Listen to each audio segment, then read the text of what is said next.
मैं हूँ रीटा बख्शी वर्मा और आप देख रहे हैं आर्य खबर। बिहार में नीतीश कुमार की एनडीए की नई कैबिनेट में परिवारवाद का खासा बोलबाला है।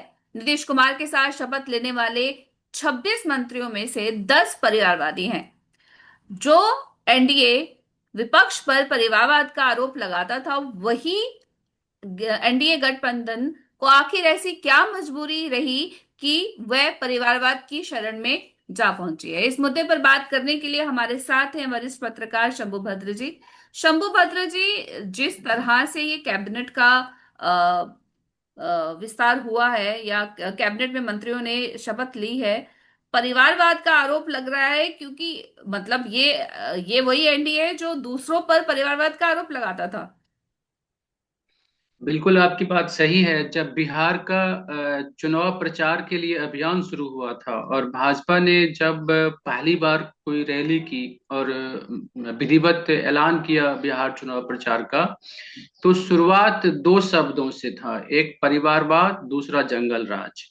और पूरे कैंपेन के दौरान बीजेपी का जो अटैक था वो लालू यादव के परिवार पे रहा और लगातार ये कहता रहा कि अगर लालू की सत्ता आती है तो ये एक परिवारवाद है और तेजस्वी परिवारवाद की वजह से है, योग नहीं है, और पूरा अटैक रखा और वही परिवारवाद पे। तेजस्वी यादव एक्स पर पूरे 10 मंत्रियों का लेखा जोखा पूरा लिख के बता रहे हैं कि बताओ, ये इस तरह से हम पर आरोप लगा रहे थे। और पूरी तरह से ये बहुत ही अच्छा तंज कसा है उन्होंने इस कैबिनेट के ऊपर में। बिल्कुल, बहुत अच्छा। लेकिन जब बीजेपी की सत्ता आई राजा की, और उसके बाद जब मंत्री बनाने की बारी आई, तो उसमें इनके 26, मतलब सीएम को जोड़ दीजिए तो 27 चेहरे में से 10 चेहरा जो है सो किसी न किसी परिवार से। और सबसे इंटरेस्टिंग बात है कि खास करके जीतन राम मांझी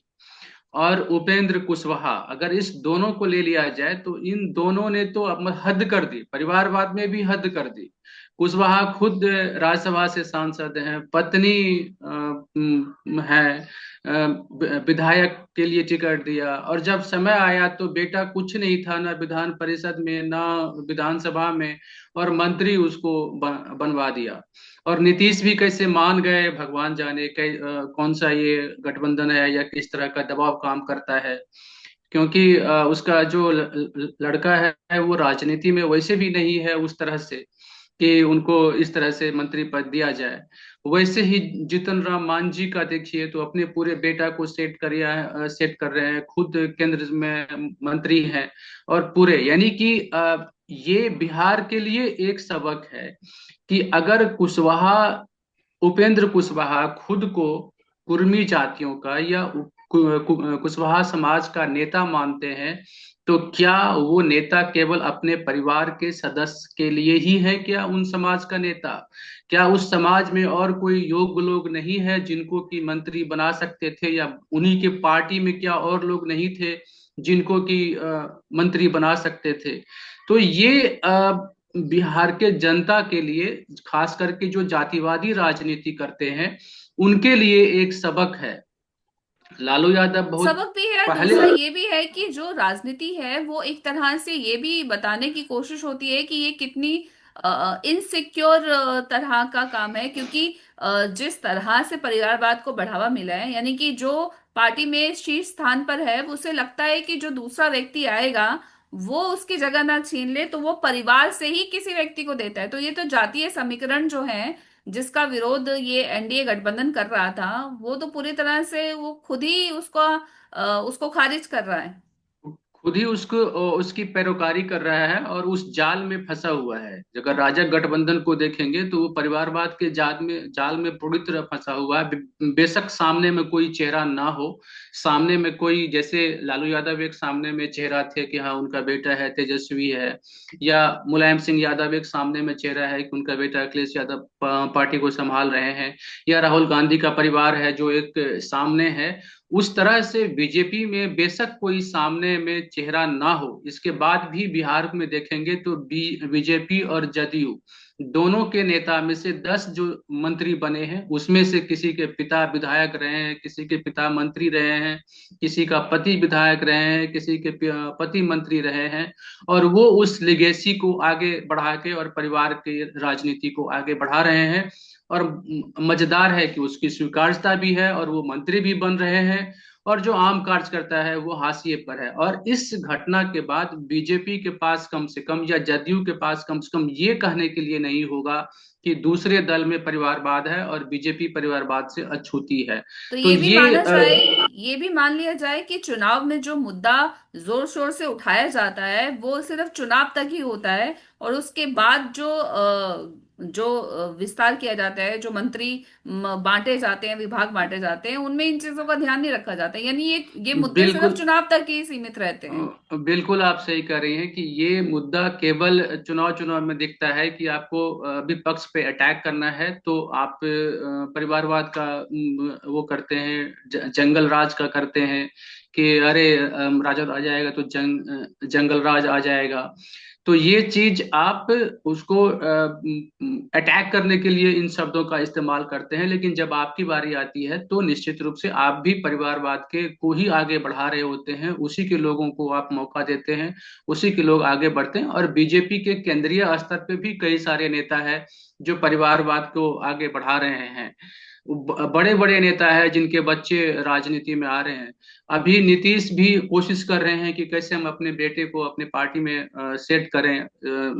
अभी कम से कम एक नैतिकता रही होगी, इसीलिए शायद उन्होंने खुद तो नहीं अपने बेटे को कुछ पद दिया या पार्टी में लेके आए, लेकिन बाकी नेताओं के सामने वो बेबस दिखे और सारे परिवारवादी जो है सो बिहार के मंत्रिमंडल में शामिल हो गए। नहीं, अब नीतीश बीजेपी को कुमार के कहने का कोई सामने आखिर ऐसी ऐसी क्या मजबूरी है कि वो नैतिकता की बात कर रहे हैं? अगर जेडीयू चाहती है कि उनके बेटा जो है वो मंत्री बने, तो उनके पास किस तरह का क्या मतलब मजबूरी है कि उसके तहत वो उन्हें नहीं एक्चुअली अगर नीतीश की राजनीति को आप देखेंगे तो जब लालू यादव से नीतीश अलग हुए थे और बिहार में जैसे जैसे अपने अपनी अपनी अपनी छवि बनाई, अपना चेहरा बनाया, तो एक माना गया कि नीतीश कुमार कम से कम परिवार को राजनीति में आगे बढ़ाने जैसे काम नहीं कर रहे हैं, कि उनके परिवार के लोग इसलिए राजनीति में आगे बढ़े क्योंकि नीतीश कुमार पहले से एस्टैब्लिश है। तो अभी साल भर से चर्चा चल रही है कि नीतीश कुमार की उम्र भी हो गई है, पार्टी को आगे संभाल के रखना है, तो नीतीश कुमार के बेटे को आगे बढ़ाया जाए। ये भारतीय राजनीति की समझिए विडंबना है कि हर एक दल में कोशिश ये होती है कि दल को, जो व्यक्तिवादी दल भी है अगर कोई, जैसे बसपा है या ममता बनर्जी की पार्टी है, जो निहायत व्यक्तिवादी पार्टी है, उस पार्टी में भी, या नीतीश की पार्टी है जो व्यक्तिवादी पार्टी है, उस पार्टी में भी जब उत्तराधिकारी की बात आती है तो वो सब लोग कहीं न कहीं अपने किसी न किसी पारिवारिक मेंबर को देखते हैं। पार्टी के अंदर जो 20 साल से, 30 साल से, 50 साल से आपके साथ जुड़े हुए हैं, मेहनत कर रहे हैं, उनमें से आप नहीं चुन पाते हैं। और वो जो आपने पहले कहा कि जो इतना अनसिक्योर फील करते हैं कि कोई अगर आएगा तो पार्टी हड़प लेगा, ये चीज जब बीजेपी का गठन हुआ या कांग्रेस का गठन हुआ तो इस उस समय में, जिस समय में गठन हुआ, उस समय में एक सिस्टम बनाया गया कि पार्टी के अंदर कोई भी आकर के आगे बढ़ सकता है। ये सिस्टम अगर छोटे पार्टी में भी बने तो उस विचारधारा का पोषण होगा, विचारधारा आगे बढ़ेगी। लेकिन व्यक्ति को इसलिए आप टॉप पे रखना चाहेंगे कि वो आपके रिलेटिव हैं, या आपको अपने साथियों पे भरोसा नहीं है, या अपने लोगों पे भरोसा नहीं है। तो ये एक छोटा रूप होगा, और यही कारण है कि क्षेत्रीय पार्टी बहुत आगे नहीं बढ़ पाती है। जब तक वो व्यक्ति है तब तक वो पार्टी रहती है, उसके बाद वो पार्टी लगभग खत्म सी हो जाती है, क्योंकि आपने वैचारिक स्तर पे चीजों को आगे नहीं किया है। तो ये एक समस्या बनी रहती है। और मुझे लगता है कि ये बिहार सरकार में खास करके बीजेपी और जदयू दोनों को जवाब देना चाहिए कि आप कल अगर परिवारवाद पे अटैक कर रहे थे, तो आज ऐसा क्या हो गया कि आप खुद परिवारवाद के जाल में फंसे हुए हैं और आपके 10 मंत्री परिवार से आते हैं, राजनीतिक परिवार से आते हैं किसी न किसी, और ऐसे भी मंत्री हैं जिनकी बेटी सांसद है, वो दूसरे पार्टी में है, आप वो किसी और पार्टी में है, और अब खुद भी मंत्री हैं और बेटी भी सांसद है। तो अगर कोई जाति का प्रतिनिधि कर रहा है, तो क्या उनके जाति में और लोग नहीं हैं? क्या क्या परिवार को ही संजोने के लिए, या परिवार के फलने फूलने के लिए ही क्या आप राजनीति में लेके आए हैं? ये जो सामाजिक सद्भाव का, ये सामाजिक न्याय का जो नारा है, क्या परिवारवाद के पोषण के लिए है, या सही मायने में बिहार के विकास के लिए, या उन जातियों के विकास के लिए है? तो ये सब एक प्रश्न है जिसको कि जवाब देना चाहिए इन उन दलों को, खास करके जो पार्टी वे डिफरेंस की बात करते हैं, खास करके राजनीतिक नैतिकता की बात करते हैं, खास करके परिवारवाद पे जो अटैक करते हैं, उन दलों को ये जवाब देना चाहिए कि आप क्या कर रहे हैं, आप क्या मैसेज दे रहे हैं जनता को, जनता आपके बारे में क्या सोचेगी जब आप आंख मूंद के ब्लाइंडली परिवारवाद को का समर्थन करते हैं। बिल्कुल। ये बिल्कुल महत्वपूर्ण बात है कि चुनाव के समय जो मुद्दा हावी रहता है, जैसे परिवारवाद की बात करें, लेकिन जैसे ही चुनाव खत्म होता है और जीत जाते हैं, तो उसके बाद ये मुद्दे जो हैं वो हवा हो जाते हैं और इनको अपने सिवा कोई और नेता नहीं मिलता जिसे वो मंत्री बना सके। इस पूरे बना मुद्दे पे सके। हमारे साथ जुड़ने के लिए आपका बहुत बहुत धन्यवाद। नमस्कार।